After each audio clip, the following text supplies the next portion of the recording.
स्वागत गरौँ हाम्रा नेतृत्व जसले हाम्रो भाग्य, भविष्य र यो देशको बागडोर सम्हाल्ने आँट गर्नु भएको छ। अब की बार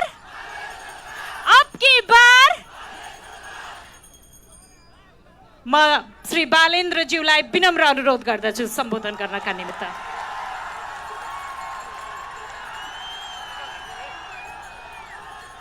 नमस्कार, के छन् हालचाल? निकै छौ कि नै?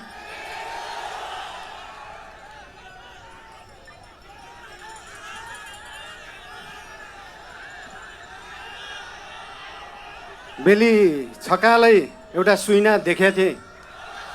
सुदूरपश्चिम बनेको, देश बनेको, त्यो सपना पुरा गर्ने हो र त्यो पुरा गर्ने पार्टी राष्ट्रिय स्वतन्त्र पार्टी हो। बोराजी बुझेछौ कि नै?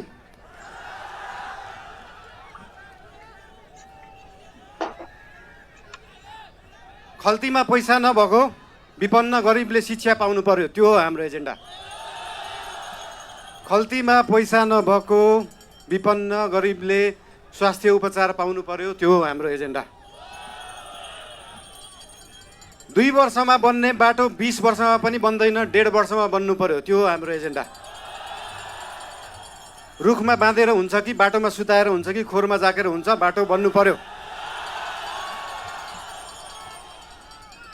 यहाँ त बाटो बनाउनलाई यो भेगमा मेरो भोट छैन, यहाँको बाटो किन बनाउने, यो भेगमा मेरो भोट छैन किन बाटो बनाउने। राष्ट्रिय स्वतन्त्र पार्टी सरकारमा गयो भने काङ्ग्रेस हिँड्ने बाटो पनि बनाउँछ, एमाले हिँड्ने बाटो पनि बनाउँछ, माओवादी हिँड्ने बाटो पनि बनाउँछ, सबै नेपाली जनता हिँड्ने बाटो बनाउँछ।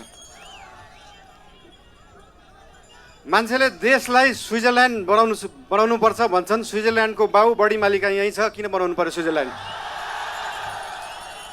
स्विजरल्यान्डको पराकाष्ठ रामा रोशन यहीँ छ, किन बनाउनु पर्यो स्विजरल्यान्ड?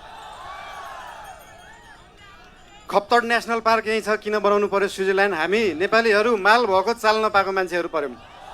भएको चिज देखाउनै सकेका छैन, सुदूरपश्चिमलाई जोड्नै सकेका छैन। सुदूरपश्चिम त्यो दिन जोडिन्छ जुन दिन सुदूरपश्चिममा एकदम धेरै कलाकारहरू हुँदो रहेछ। 8 लाख सब्सक्राइबर भएको, 1 मिलियन सब्सक्राइबर भएको, तर त्यो गीत काठमाडौँको चोकचोकमा बज्दैन। जुन दिन सुदूरपश्चिमको गीतहरू काठमाडौँको चोकचोकमा बज्छ अनि बल्ल जोडिन्छ सुदूरपश्चिम काठमाडौँसँग। सुरुमा त गीत बज्नु पर्यो, त्यसपछि आवाज बज्छ, त्यसपछि माग पुरा हुन्छ। सुन्दा सानो जस्तो लाग्छ, तर त्यो हो राष्ट्रिय स्वतन्त्र पार्टीको एजेन्डा।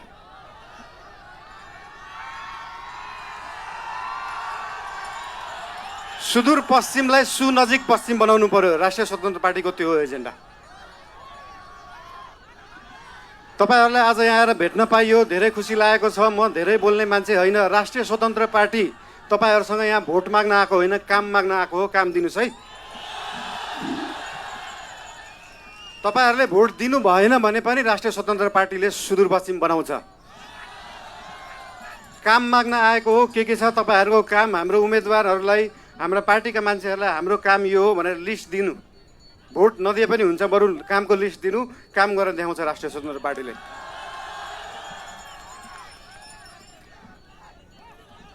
हजुर,